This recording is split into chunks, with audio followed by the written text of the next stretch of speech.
Today on the show, we're going to be talking about the top landlord mistakes that cause owners to lose money and get sued. I'm Steve Rozenberg with Empire Industries. This is Darel Daik with Noble Mortgage. We'll be back after this.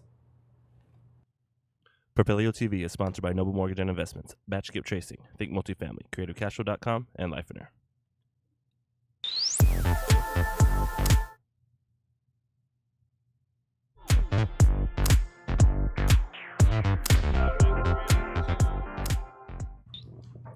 Hey everyone, welcome to our show. This is the Real Estate Power Hour. This is your host, Steve Rozenberg, and my good friend Darel Daik here. And today what we want to talk about are the top mistakes that landlords make. And some of them are pretty evident, and some of them are not so evident, as I think Darel and I have probably made all these on the list, I'm going to say, huh? I'd be willing to bet I did. I don't know if you have, since you're a pro at this now, but this is a great topic because a lot of people, I think, get into real estate that want to own rental properties. They work full time. Yeah. You know, they got a good corporate job. They're like, you know what, I'm going to take some of my money out of the stock market or whatever, put it in some rental houses, let it appreciate, get the tax write-offs, all the benefits that we always talk about, but they don't think about this. Well, I think the problem that a lot of people have is they equate owning a house to having a house as a rental property. Yes. And they kind of think of it can be done on the side. And, you know, I know personally that a lot of people, when they first get involved in real estate, they kind of focus more on the front end, like the deal, right? Because that's the sexy, that's the hot girl. Sure. They don't think about the after effect of the morning after of, okay. The long, boring marriage? Yeah. So now, well, that's one way to put it, but yeah. But now they're talking about, okay, now I got this person in the property, or I don't have anyone in the property, or I put the wrong person in, and, you know, all these things start popping up, and they're kind of like, this isn't what the seminar taught me. You know, This isn't what I learned. And you know, I think that a lot of these mistakes, sometimes we go into it knowing we're making the mistake. I mean, look, when I owned a bunch of houses, I continually put the wrong person in because I never really thought about doing a process and procedure. Sure. And so, you know, I've learned that if you're not going to have these processes and procedures, if you don't have a business plan, the odds of you succeeding are slim to none, right? Sure. And so I think that's something that I think we all do. I mean, you've probably done it too, right? Yeah, of course. And it's typically a new industry for them. You know, a lot of people that are getting into real estate, again, they might be doing it part-time or full-time, but it's brand new to them. Yeah. They may be extremely smart people, and a lot of them are smarter than you and I. Combined. Yes. They're definitely smarter than you, I know that. Without a doubt. But they don't know anything about real estate, and it's a completely different animal. Absolutely. Especially when you're talking about owning real estate long-term. You know, there's a lot more that goes into it than just, like you said, the initial deal and getting it leased out. Okay, now I'm making $300 a month, $400 a month. Well, you know, that's not all going straight to your bottom line. You know, you need to hold some of that back for reserves. You know, in case capital improvements. Capital improvements. You need a roof. You need an air conditioner, and those are the things that you're right. People don't talk about in their seminars or their teaching. Yeah, and I think the biggest challenge that people don't realize is when they buy a rental property, you know, you're buying a business. And that business has policies, it's got procedures, it's got structure, it's got income, expenses, it's got all these things, not counting, you know, all the other variables. You know, it's like I talk to a lot of owners and I'll tell them, look, you know, you're buying a used house, you can get inspections, you can do all this stuff to it, but essentially you're buying something that somebody was living in, and until someone is in there flipping switches and doing all these other things, you don't really know what's going to happen. And then the other variables, you have a tenant. Now, you can do all the background checks and everything you want with that tenant. They get downsized, they get divorced, you know, they get deployed, the 3Ds. Yes. You know, next thing you know, maybe they get a DUI, maybe they go in jail. I mean, anything can happen. All of a sudden, your plan, and again, you do all the background checks, you do everything, it goes right out the window. Sure. And it's not anything that you or I could ever account for. I mean, look, we both have tons of stories back in the day of owning properties and mistakes. And I think these mistakes can make you better if you learn from them as a lesson. Absolutely. If not, then they'll just bury you, right? You know what that's it. You never learn when you're making money. That's true. You learn, You never learn when you're making money. When you're losing money or you're going through a tough time, that's when you do most of your learning. Like we talked about the recession, we're going to do another show about that. We're doing on the recession. I swear, I've been in this industry for over 20 years. I learned more in 2008 to 2010 than I did in all the other years, because you're forced to learn. You have no choice. I mean, you're thrust into it, and you're a byproduct of what's going on, and you're going, okay, I told you, you know, earlier we were talking about my house that burned down. Yeah. I didn't realize all the things that happen when a house burns down. You didn't realize it was a win for you. It was a win for me. I didn't realize it was going to be a win. Yeah. So, all right. So let's get into the top mistakes that landlords make. And I mean, we've got a ton of them. You do have a ton of them here. What's your number one? Probably because I've made them all. You know, Yes. I think these are actually, this is like my diary. This is your personal list. This is my personal list that I have. Well, we should do another show on your top personal mistakes. That would be a really good show. Yeah, that would be longer than an hour. We need like half a day. All right, so let's just talk about getting a property marketed and priced, because I think that's the first part of it, right? Sure. Or look, you've got mortgage experience. We could even after this we can step back into buying it, Sure. right? And the right and how to finance it. how to finance it and the exit strategy. But I know from the marketing side, when you get a property and you market it, I used to have a very bad habit that when I found a deal, I would always do best case scenario. Rents are $1,300 to $1,500. I think I can get $1,550, and I base my numbers on that. But no investors do that. See, what are you talking about? Yeah, They don't ever look at the highest comps or the highest rents and use that. They Well, don't that's do not that. when you're buying it, but when I'm trying to convince my wife that it's a good deal. Yeah. Now I'm showing her all the numbers. I think that's human nature. Everybody's like, okay, here's the highest rent in the neighborhood. Here's the highest value in the neighborhood.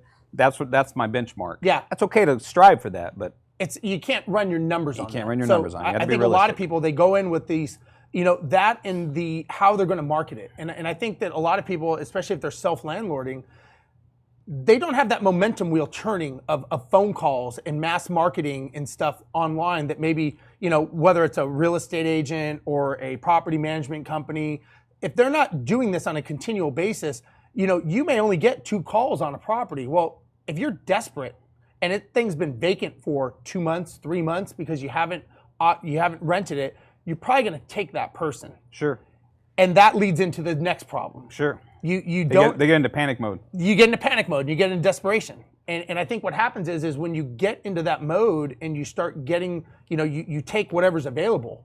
Next thing you know, now when you're doing that, all of a sudden if you had policies and procedures, you just threw them out the window. If you had qualifications, you threw them out the window. Sure. And on top of that, now are you discriminating? Is it a fair housing issue possibly? If you took one tenant and you didn't take one earlier, but now because you're desperate, you take that tenant and someone says, wait a second, you discriminated against me. Yeah. So that's a whole other can of worms that you don't want to get into.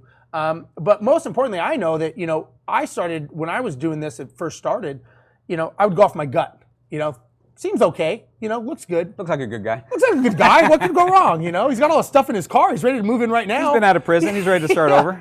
Yeah, everyone Let's give deserves him- a break, yeah. right? And the challenge is, and I know my business partner used to always say this: if you look at their past, you see their future. Of course. If you look and you see the trends of what they've been living with in the past couple years, if they owe a lot of people money, if they're bouncing jobs and they're evicted or criminal. That's not going to change. Of course, and their credit, obviously. Their credit. Always look at their credit. Yeah. So, what are your thoughts on when somebody is going to buy a deal? Because that's huge, man. Nobody likes to admit they made a bad decision, right, Sure. on a purchase, because it's kind of emotional, right? You feel stupid, right? When it comes to money, we all kind of feel that personal. Maybe it's because how when I was raised, you didn't really talk about money as a kid, so it's kind of that hidden thing that now how much did you pay for it? None of your business. Yeah, But that you screwed up because Sure. if you got a good deal, you'd be telling everyone. Yeah, nobody wants to admit they bought a bad deal. I think you start with, are you going to manage it yourself or are you going to hire someone to do it? Good point. Because if you're going to hire someone to manage that property for you and you've vetted that management company and you're comfortable with them, then I think you can be a lot more aggressive with the area that you're buying in.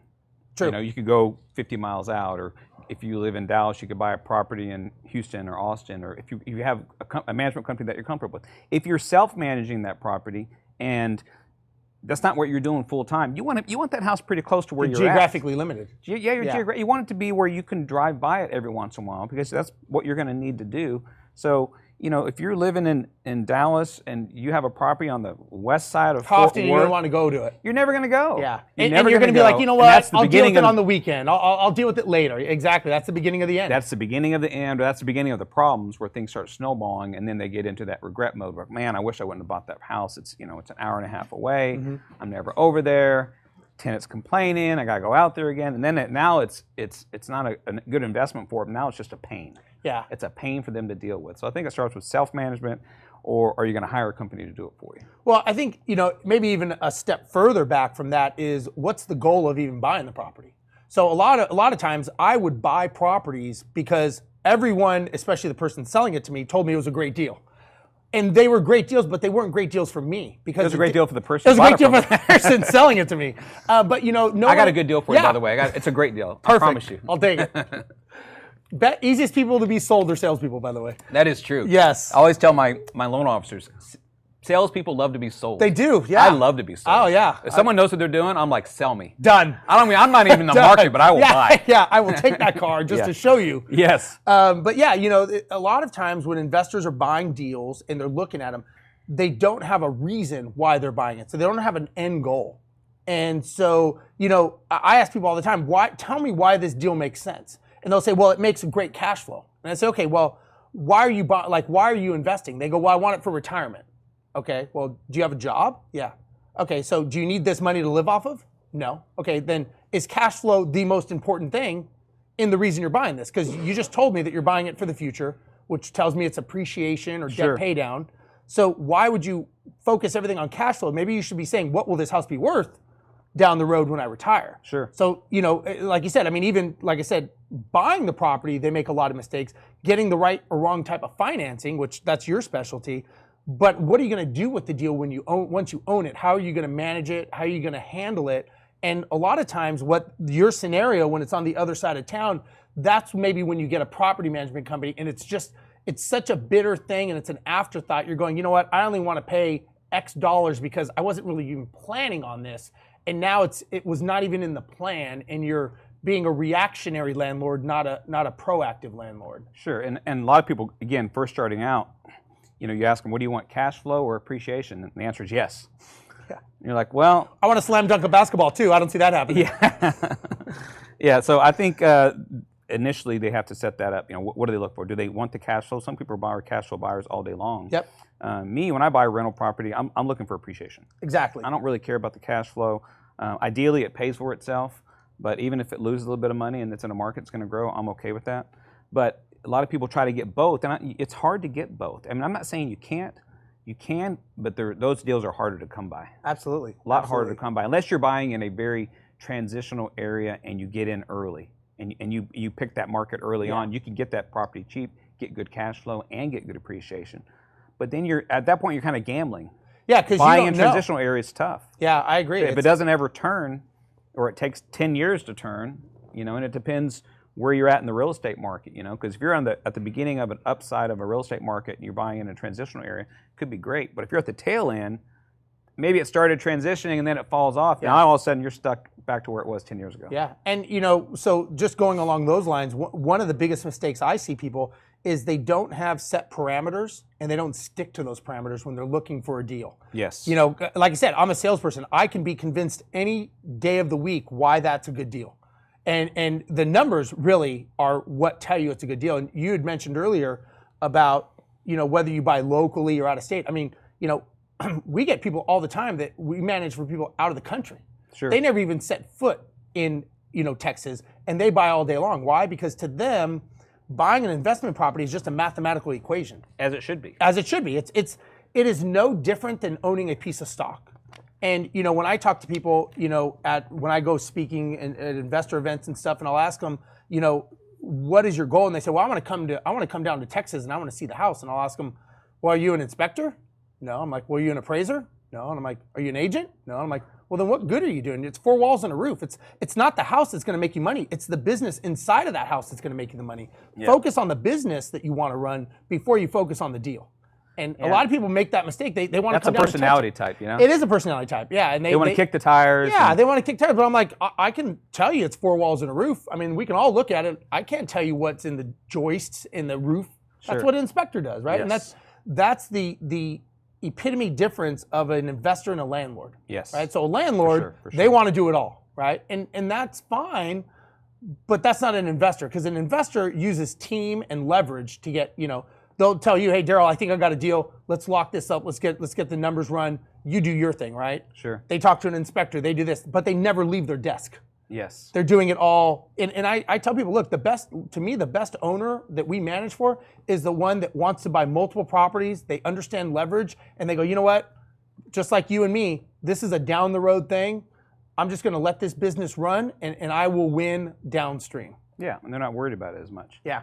So one of the other mistakes I think people just in this first part of the process is when they get a tenant, them not charging processing fees or application fees, them not running the background checks. And collecting for all the money. Collecting all the money up that front. due diligence, Yeah, yes. yeah. And you know, one of the problems that they do is they don't want to upset the tenant. I talk to a lot of landlords and like, well, you know, we were really nice to them. We became Facebook friends. Sure. I Or mean, they don't want to scare them away. They don't want to scare them away. A lot of times that's one of the first questions these tenants ask is, do you have an application fee? Yeah. And if they're asking that, Is that someone you want? yeah, that's not somebody you want. 'Cause if you've leased a place before, just about everybody that runs a good business has an application Absolutely. fee of some sort. Absolutely. You know, it's not $500. You know, it's something to cover the cost of the background check and the credit Running report. everything. But if that's a deal killer for them, That's a red flag. that's a huge red flag Yeah, to me. and you know what we do is we're very clear in setting the expectations with the tenant, and I tell people they should do the same. Where you know you don't have to be rude or mean to them. You don't have to be a prick, but you can say like, listen, this is a business. My job is to provide a safe, comfortable house for you. Your job is to pay your rent and take care of the property. If we do that together, we don't have a problem. If you don't, there's repercussions. And you know we explain to the tenant like, listen, rent is due on the 1st. It is late on the 3rd. On the 4th, we start late fees in the eviction process. That's just business. It's not hey, you're a mean person. It's like, this is just what it takes to run this business. And if the landlord can't do that, maybe they're in the wrong role. And they're not doing. Maybe they need a management company. Maybe they need a management company, and they need to figure out what is their strength. And just because you have the money to buy a house, right, doesn't mean that you are educated in the landlording world. Yes. And look, I mean, I get schooled. I've gotten schooled many, many times over the years. And I remember my business partner used to always say, they've been renting their whole life. You've been a landlord for a couple of years. Who do you think knows better? Who's going to teach who? Sure. And sure enough, man, I always lost that one until we started sticking to our procedures. Yes. Once you do that and you just say, you know what, I understand, and you don't have to be mean about it, but once you go down that path with them, it's much, much easier to have that relationship where, we get tenants, sometimes we'll get a landlord that they're evicting a tenant. And as we have the conversation with the tenant, we say, listen, here's the situation. We'd love for you to stay. I don't know what happened with you guys. It's not my business. We'd love for you to stay, but this is how we operate. You need to pay your rent. We need to make sure that you have a safe, comfortable place to live. If you can do that, we will do that. If you can't, then you're not going to be able to stay here. No harm, no foul, nothing personal, nothing emotional, because the problem is when you get that relationship, when you get that relationship with the tenant, and like you said, oh, we're friends on Facebook. And yep, that's the problem. That's the I problem. brought them a turkey for Thanksgiving. Yeah, exactly. They came over to my kid's so nice, birthday. Nice family. Well, and what one of the challenges is what a lot of landlords don't understand, and this is a huge, huge thing that you guys should all pay attention to, is that when you sign a lease with a tenant, you have to abide by the contract. It's a bilateral agreement. They have to perform and you have to perform. You don't have the option to not perform. Sure. So, case in point, I was one time going to I was in court long time ago doing an eviction, and the judge says, okay, tell me the situation. And the tenant, the landlord says, well, the tenant's late on their rent and I'm tired of it. They're always late and I just want them out. So the judge says, do you have a lease? Yep, shows him the lease. He says, okay, so it shows here rent is due on the 1st, it's late on the 3rd, and it's late fee start and eviction starts on the 4th. He says, yes. He says, okay, so every time that the tenant was late, you enforced this? He says, well, no, because, rent was due on Monday, it was late on Wednesday, the guy was gonna have the money on Friday. And I'm thinking to myself, okay, I've done that, I'm guilty of that. And he goes, so, I wouldn't charge him because I just wanted the money. I'm fine, just give me the money by Friday, we're good. And now they have a pattern. They set a precedent. They set a precedent, yeah. And so the judge says, so basically, you want to enforce the lease when you want to enforce it, and you want to let it slide when you want to let it slide. So you're not sticking to the contract either. Yes. So you don't have the option to not enforce the contract. You signed it just like they did. So I'm dismissing the case, and I'm not going to allow this lease. So you have to figure out how you're going to deal with this tenant moving on, because this lease is voided now. And I was there, and I don't know if he was having a bad day or what, but it was a lesson to me. I need the name of that judge, by the way. I was like, I mean, everyone in the room, brutal. it was like a pin dropping in the courtroom because everyone's like, and like I said, Judges will do that though. Yeah, if they're having a bad day. If they're having a bad day, they're scorching earth, you Yeah. know. And unfortunately, if you're in front of him when he's having a bad day, you're screwed, you know. Yeah. And so I don't even know how that guy got him out because basically they had no lease now, but it was self-induced. Sure. You know, and again, you know, people say, well, I don't want to charge the late fees, this and that. And one of the things the judges said, if you don't enforce it, don't put it in the lease. Yes. If you're going to put it in the lease, you better be prepared to enforce it. You do not have that option. Yeah. And I was like, wow, Yeah, that's a good one. That's a tough one. Yeah. Well, let's talk about financing for a minute. So we're talking Yeah. about buying them up front. So, you know, I speak a lot on finance, you know, and one of the things landlords make mistakes on is not getting the right financing up front. Okay. You know, so a lot of people, you know, we do a ton of landlord loans for people, and we always tell them, you know what, if you're going to build a rental portfolio, get the best loan you can. Mm-hmm. And the best loan you can get is a 30-year conventional mortgage. It's Basic. 30-year fix.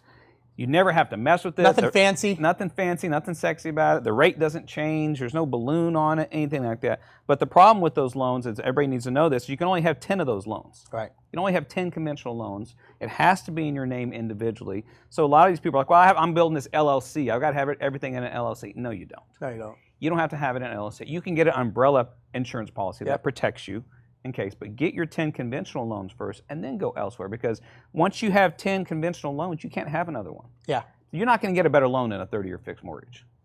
You know, it's the only loan, that's the only loan that is that good. Everything else, the rate's a little bit higher, it has a balloon feature on it, the amortization is shorter, it just gets worse after that point. Yeah, I remember, you know, in 2005, 2006, you know, you and I were in Back the in the business. salad days. Back in the, yes, back when we rode horses down to the office. I remember, you know, everybody had these new loans, you know, the ARMs and the options and all this. Sure. And I remember sitting with a guy, a buddy of mine, he was a mortgage broker. Just became a mortgage broker from, I don't know, he's a waiter, now he's a mortgage broker. Everyone's writing loans, right? Yeah. And Thank God we have licensing now. yeah, I know, yeah. And you know, he's drawing out this schematic of this loan, and I'm like, man, that just seems very, very complicated. He's like, no, it's just not. And sure enough, you know, all Did you have those, to use pi when you were completing it? He had a lot of decibels and a lot of points in there to, you know, carry the 1 over to 2. And, you know, I just learned that there's a lot of stuff that people don't realize when it comes to this, as far as what do you do when that arm comes due? Yeah. Like you said. And I was always like, you know what? Or balloons. Or balloons, yeah. Or balloons, or it Interest starts only. fluctuating, that rate starts fluctuating. Those are things you have to look at, you know? We do a lot of loans where there's a balloon feature after 5 years. And I always tell people, look, you don't know what the rate's going to be in 5 years. Yeah. It's not a bad loan. Right. But if you already have 10 conventionals, that might be a good option. But you need to know in 5 years you're staring at a rate change and you have to refinance it or extend it. You don't know what's going to happen at that point. Absolutely. All right. Well, we're going to take a break. And when we come back, we're going to be talking about more mistakes that we have made and other self-landlords we can try to help you avoid. So this is PropelioTV, and we'll be back after the break.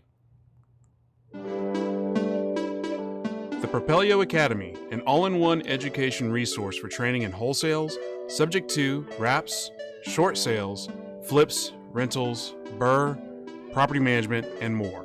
Go to propelio.com/academy to get your scholarship today.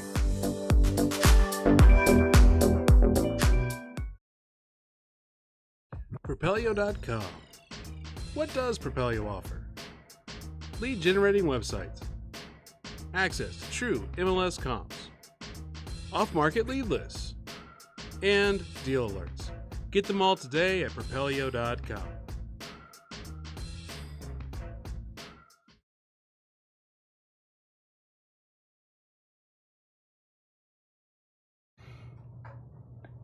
Welcome back. This is Propelio TV. I'm Darel Daik with Noble Mortgage Investments. My good friend Steve Rozenberg with Empire Industries. We are talking about common mistakes made by self-landlords, which is a great topic since you've made all those mistakes. I could probably double laugh. I think we wrote this document based on that, right? This is like my life. This is like I've done manifest. a couple of them. I'm not going to kid you, but I think you've hit all of them in your career. I think I have. Which led to you starting your own property management company. That's true. So it was a blessing in disguise. It was a blessing in disguise. And, you know, I talk to people all the time, and they you know, again, there's not too many things. Look, we're not going to the moon here, right? You got a rental property. Someone's in the property. you're renting it out there, living in it. That's the basic essence of what we're doing. Sure. It's all the stuff that goes on in between that you've got to get this going. You don't just go to the moon, right? There's all these processes and procedures. And tell me about y'all's worst mistake y'all made, you and Pete. oh, man. Well, which one cost you the most money? Because y'all had, how many houses did y'all have on? Buying a bunch of crappy homes, I would say. Y'all had a bunch of really yeah, bad we ones, had a bunch. We were like ghetto kings, man. We were down in the ghetto pretty bad. And we had the area. The area, I would say the mistake that we made, I would tell you, is that we didn't have a strategy. We didn't have a goal, and we didn't have a strategy to get to that goal. Sure. So we were buying deals because they looked like great cash flow deals. And of course, the people selling them to us were like, yeah, these are great deals. And we're like, yep, 30, 50% cash on cash return. The numbers were amazing, right? Low income, high cash flow. Well, the low income part was right. The high cash flow wasn't right. And we had an average tenancy of 8 months.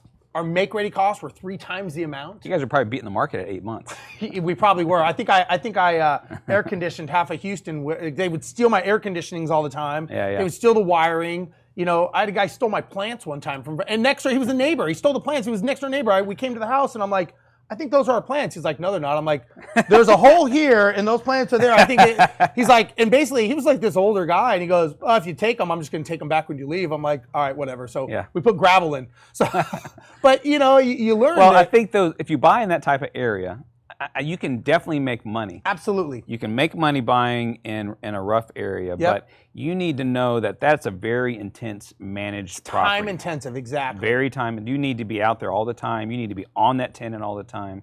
And that's just what it's going to be. Well, if you're a guy that's working full-time, you want to be hands off. It's not. Stay away from that. You need to be in a nice little, cute little suburb. Yep. With a good school district. But if you're hands-on and you're a full-time investor, there's guys that do that all the time and make lots of money. Well, and I tell people, I go, they were good deals, they just weren't good deals for me. Exactly. Based on what I wanted, I should have thought more about why am I doing this, as opposed to saying, hey, I got money burning. We just sold an apartment complex. We had a lot of money. We're like, hey, let's go buy some stuff. And so, again, I'm a salesperson. First deal that pops up, let's get it. Why get one? Let's get 20 of them in one shot, within a year. And we're just buying and buying. And then next thing you know, these people called tenants start calling. Yeah. And they want things, They want things fixed and they want this. And I'm like, what are you doing? What do you mean you can't pay rent? Our deal was you pay rent, and welcome to our world, basically. Yeah. Man, I wish I knew you back then. I could have sold you a lot. No, I'm kidding. You probably would have. So I would say, along those lines, the one thing that I didn't know about and that I'm, luckily, knock on wood, I never got in trouble over was knowing Texas property code, having the getting sued for, having a vendor do something that wasn't licensed and stuff like that. And not that I ever did anything without license, just for the record. But, these are the things I didn't know anything about this. We used Chuck in a truck, right? The guy would drive up. He would charge us $10 an hour. He was 11. I got him down to 10. I was happy. Yeah. It would take him 3 times to get out there to get it fixed. It'd have to. One guy one time he got arrested and our hot water heater was in an impound. So we had to pay to get his car out of impound so that we get our hot water heater because the tenant didn't have one. I'm like this can't be normal, Yeah. And again, I'm playing in the wrong sandbox for what I thought I was doing. And so, not knowing Texas property code, because that is what defines what is the law and what's unsafe and uninhabitable. And, I had no idea what. So if you're a new investor, for people that are new out there, how would they go about learning the property code? Where do they go? Can they Google it? Yeah. Can they you can just you Google can it? Google Texas property code. And, there's things that we would never think about. Like if it's over a certain degree, I think it's 83 degrees, you have so many hours that you have to fix the air conditioner. Yes, I did know that. If the hot water heater's out, you have 72 hours to get it fixed, or you have to put them up in a hotel. So there's things that I wouldn't know, here's the challenge. A lot of people get these home warranty companies, right? I have American Home Shield or whatever they use. The challenge is those do not have to comply with Texas property code. Sure. So all of a sudden you get a tenant that says, hey, my air conditioning's out, and the owner wants home warranty. So we call home warranty and they say, yeah, we'll get out there on day 8. And we're like, we need you out there by day 3. And they're like, not going to happen. Sure. So we got to call the owner and say, listen, you're putting yourself and us in a potentially litigious situation, because by law, you have to comply. Well, I have a home warranty. Well, you better make sure they have a law department because you're going to need it because they don't have to comply with Texas property code. You do. Yeah, they're not going to jump out there and start writing checks for anything. No, they're not going to do that. And so again, that's the difference of knowing the law. And and I don't know if you've ever done this, but we don't anymore. But back in the day, we'd hire anyone to come fix our stuff. Home Depot. You got to anybody that was brave enough to go to that neighborhood. Yeah, well, that was the other thing. And so, getting someone out there that's doing work, and I mean, I didn't know if it was licensable or not. I didn't even know what needed to be licensed back then. You just get it done, right? You just need it fixed. Yeah. Well, not getting a licensed vendor, people, look, I get it as an investor. You don't want to pay a lot of money out of pocket for stuff.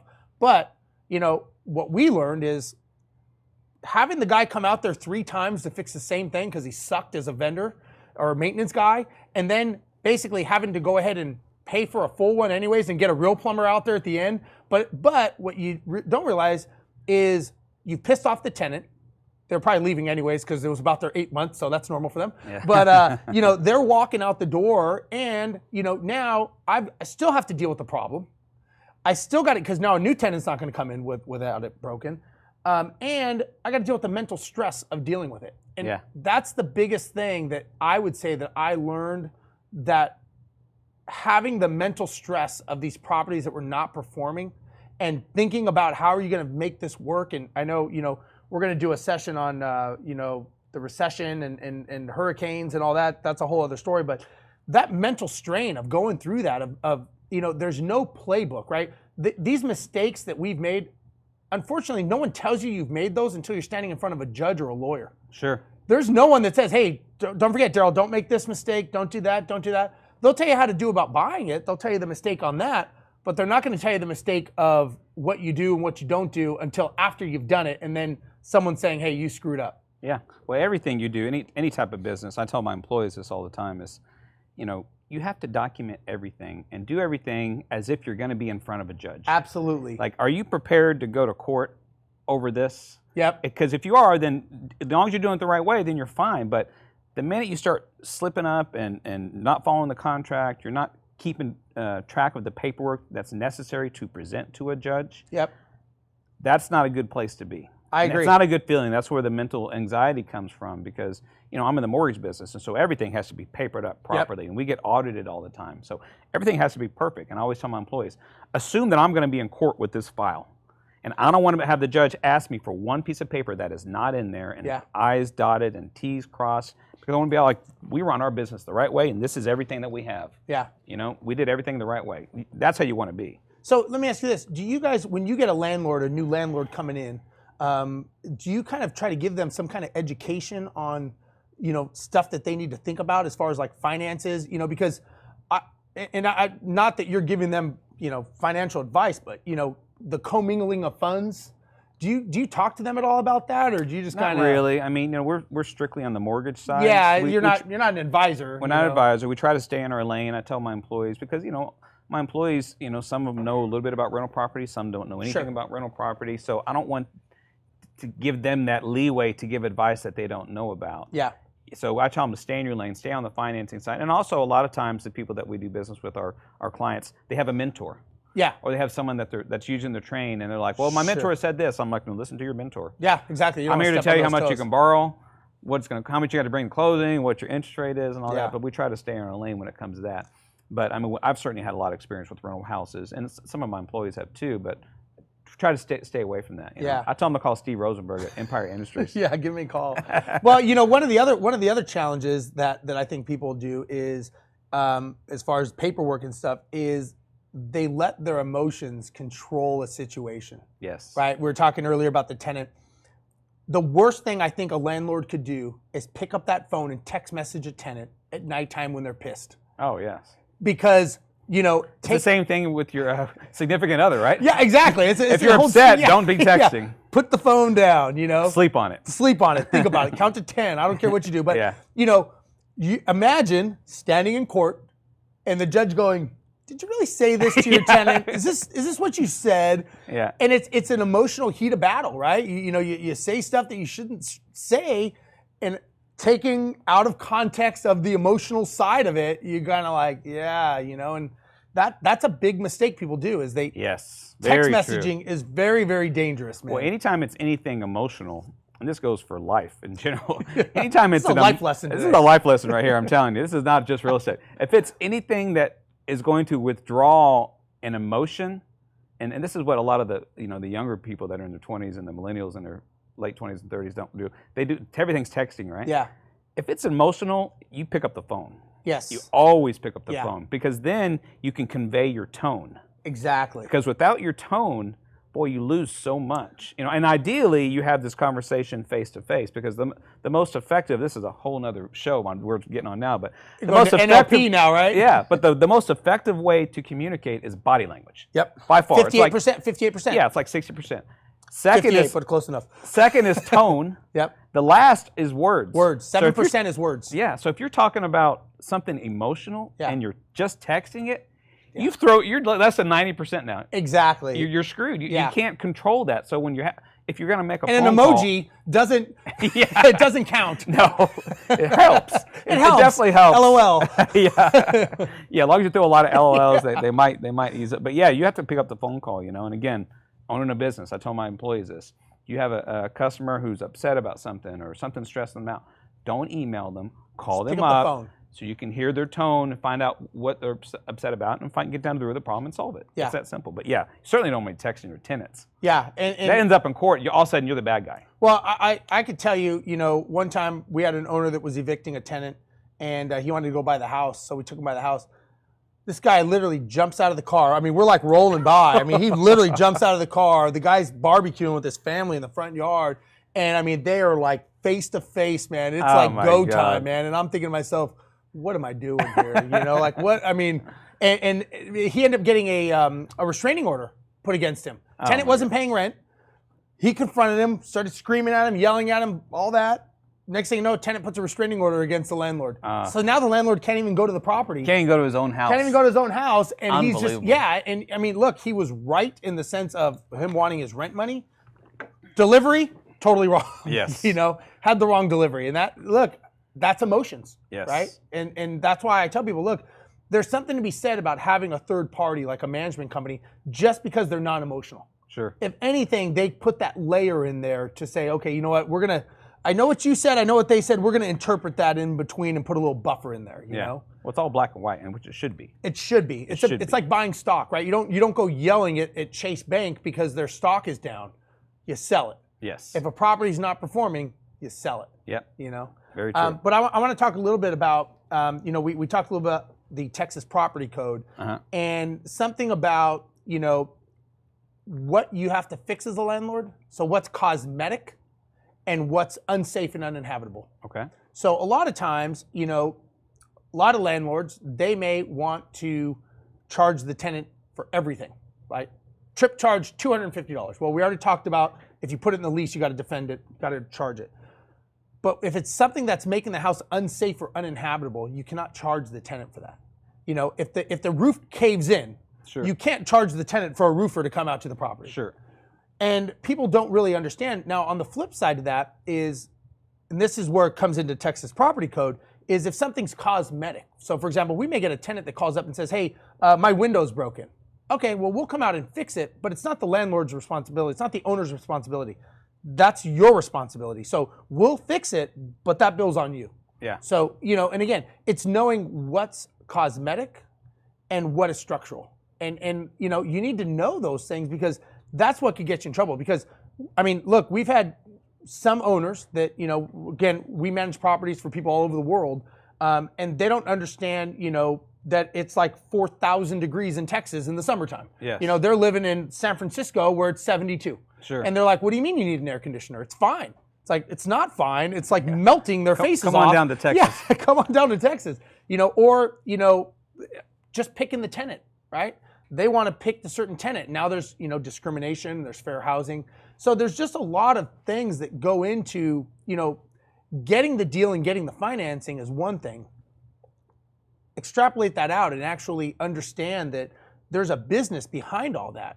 And there's so many things that, just getting the property ready, in showing condition. And well, let me ask you this. When you do a make ready on your properties, what do you consider made ready in your mind? Made ready. Well, it depends on where it's at, first of all. Exactly. I agree, 100%. When I have a rental house, I keep it clean and functioning. Okay. So the floors don't have to be the nicest wood floors out there, but I want something that's durable. Okay. I look for durable floors, but I try to keep them clean. There's no holes in them, anything like that. There's no holes in sheetrock. All the windows are up. Obviously, the house is not leaking. It's got air conditioning that's working. All the light fixtures and plumbing fixtures are working. I mean, that's basic. Everything should work in the house. Right. Yeah. And doesn't have to have the fancy appliances and the right floor plan, all that kind of stuff. Yeah. As long as it's functioning and clean. Okay. That's what I look for. Yeah. So we're going to take a break right now. When we come back, we're going to talk about the mistakes that landlords make when getting a property made ready and what is overdoing and what's underdoing, because we both know people miss the mark on both sides. Sure. Huge. So we're going to talk about that. This is Steve Rozenberg and Darel Daik, and we'll be back after the break. The Propelio Academy, an all-in-one education resource for training in wholesales, subject to wraps, short sales, flips, rentals, BRRRR, property management, and more. Go to Propelio.com/academy to get your scholarship today.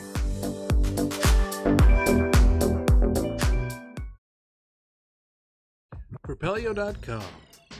What does Propelio offer? Lead generating websites, access to true MLS comps, off-market lead lists, and deal alerts. Get them all today at Propelio.com.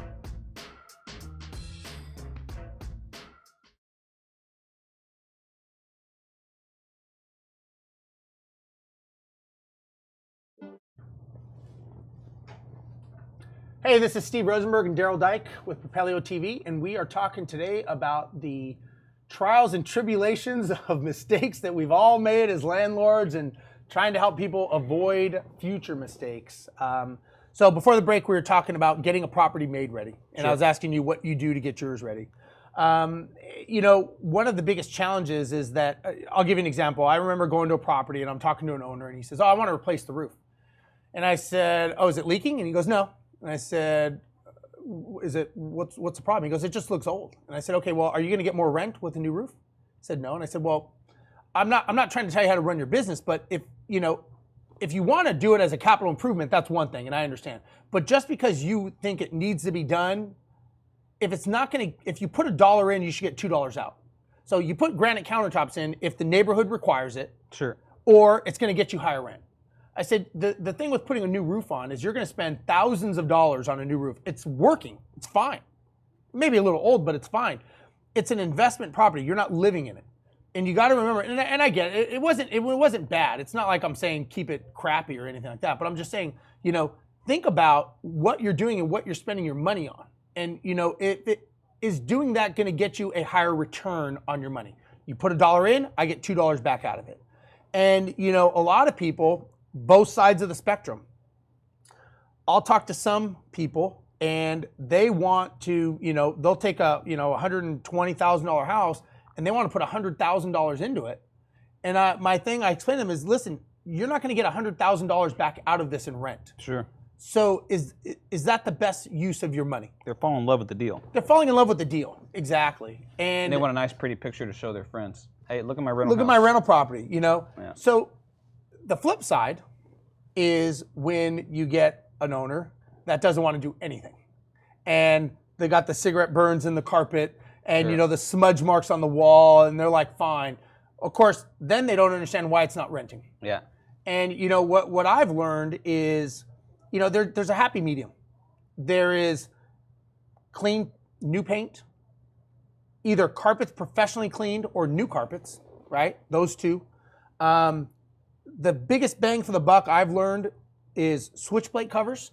If you put new switch plate covers and doorknobs on a property, that just helps, Sure. Because you don't realize believe it or not, how dingy and dirty the outlet covers get. Oh, yeah. They get that faded color, And I'm always big on the front door.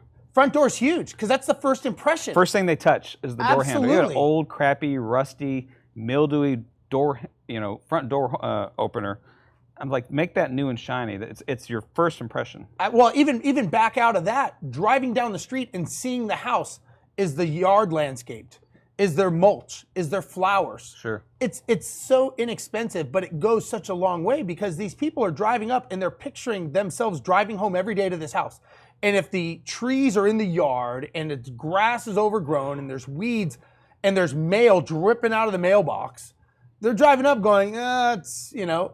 And then if you go inside and it stinks, smells, you know, the paint is dingy, it's dark, light bulbs are missing. You got to wonder, when someone's willing to accept that, is that a red flag? Sure. You know, and so you kind of get both sides of the spectrum. And I tell people, listen, it's got to be clean, it's got to be efficient, but you know, we want to get this rented as quickly as possible and for the most amount of money. You know, and when I say most amount of money, you know, like I said, if let's say rent's $1,300 to $1,500, you may want to just go a little bit below that just to get the momentum going of people interested in the property. Sure. But yeah, you're right. Get some foot traffic. So let me ask you this: when you're doing a hard money loan, because people are, let's say they're doing a, you know, they're going to make it nice and do a double close or one of your fancy words. What? How do you? It's a rehab to perm, right? Sorry, rehab to perm. Sorry, gotta write that on my hand. So how do you explain to them, like, not, or do you even get into that realm of, hey, don't use your money wisely, or do you even cross that threshold with them? Well, initially they give us the repair estimate that shows exactly what they're doing, and typically they're coming to us, they're going to buy the house, fix it up, and they're going to flip it or keep it as a rental. If they're going to keep it as a rental, then, you know, we look at what's in that market, and like you said, you know, you fix the house according to what the market demands. Okay. And so a big mistake that a lot of new investors make is they take the top sales in the neighborhood and go, this is what this rental house is going to be worth. I'm like, well, did you look at the pictures at that house that sold down the street? Because it's pretty nice. Yeah, it's got and hardwood floors. Completely opposite of your house. Yeah, and so you know you don't want to spend all that money on a rental house. So we look at what the market demands first of all, and make sure they're at least going to that minimum standard. Sure. And have that conversation with them. Now, if we get the appraisal back and our inspection back, and they come back and say, you know what, they're not fixing this, they're not fixing this, they're not fixing this. So they'll actually go in and look at the house while they're doing it? Yes. And that's before they get another draw, right? Before we close the loan. Before we close the loan, our appraiser will go out there, not only tells us the value, but he looks at the repair estimate and go, man, there's a few items that are missing on their itemization here. So we want to make sure that everything's being accounted for. Huh. And so, but you've given them some money already, right? Because they bought the property. I'm talking about before we even close the loan. Before they even close it? Yeah, when we're going through the due diligence process of, you know, figuring out what the property is worth and making sure the two things we have to figure out is what is it worth and is the repair estimate enough to finish the job. And so that's a big one. Right, but you had to give them some money to get the property first, right? Because if they're doing that perm to, what's it called? Rehab to perms, there you go. If they're doing the rehab to perm, they bought it as the rehab, so you loaned them on that. Oh yeah, so after we've closed it. After you close it before the second closing, right? Yes. Okay, so, and then they have to do it to spec. They can't deviate, or they basically, you guys have to have a conversation if they're deviating from the plan? If they're deviating, we have to have a conversation. Okay. You know, if they say they're going to do, you know, X, Y, and Z with certain grade of finish, you know, whether it's granite countertops, certain type of floors, certain appliance package, if they deviate from that, that could affect the value. Sure. So we need to know if they're deviating, and our inspector goes out there and goes, hey, you know, they didn't do this, they did this, but not this. Then we have to have that conversation. We're like, hey, why you switched here? Why? You know, and will that affect their value coming out of that short-term loan? Because the hard money loan is a, you know, 6-month loan that we immediately refinance it into a long-term loan, but that initial value needs to hold through, and normally it does if they do everything that they're supposed to do on the rehab. So I got a question now. When you get someone that's, let's say they're new, and they've got a contractor, and let's say the contractor screws them over and bails, right? Now I know you guys do it in a draw, but what if they get screwed by the contractor and they're out of money? And they're like, hey, my guy left, or he hasn't shown up. You know, we all know contractors. I think they have like a coffee shop they all hang out at, you know, that they're just like in no man's land. It's called GCs. Yeah, yeah. They're just hanging out, eating breakfast, laughing at all of us investors. Where are you supposed to be right now? Yeah. Oh, on the east side. Yeah. So if that happens, what's your role in that? Because it's your money that they've kind of, I don't want to say ran off with, but they, you know. Well, the way it works with the hard money loan is we don't give any draws until the work's been completed.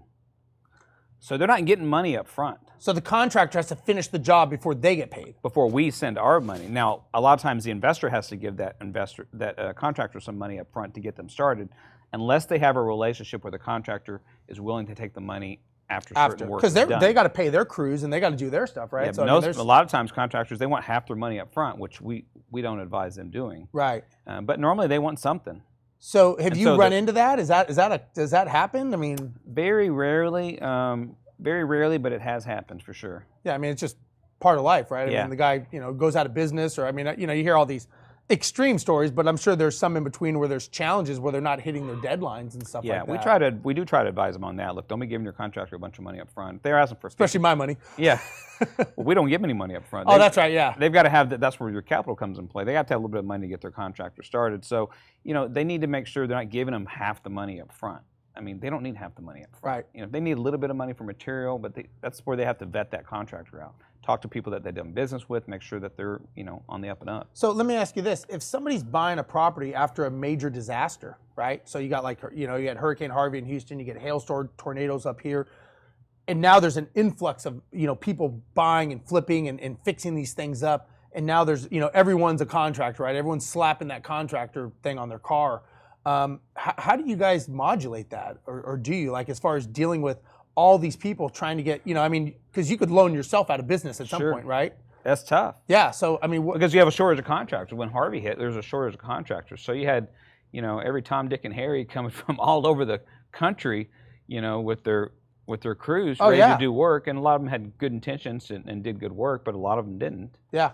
And you have to be very, very careful about who you're doing business with, especially after the disaster. Yeah, I mean, I remember after Harvey came through Houston, and it's funny that the cycle, and I know we're going to do a session on the recession, but what's interesting is the cycle of these properties, right? So all of a sudden, the hurricane hit, and the people were trying to hold on to fix it themselves, and then there was a wave of them just giving up and selling them to rehabbers, flippers. So then there was a bunch of properties, and then they came off the level of properties came down, and then all of a sudden they came back up after they were starting to foreclose on them. Sure. Because they weren't paying their mortgages. So then all of a sudden and now what we've been seeing, and I don't know if this is still the case, but for a while, every flipper and rehabber took their property, got it rehabbed, put it on the market. So basically they're all on the market at the same time. Yep. So now it's a flood of rental properties and stuff. And all these guys are going, wait a second, I gotta get this rented. I gotta do this. So now there's people buying those properties from these investors that can't hold on to them anymore. Yeah. Is that still going on, do you see? Or? Yeah, we've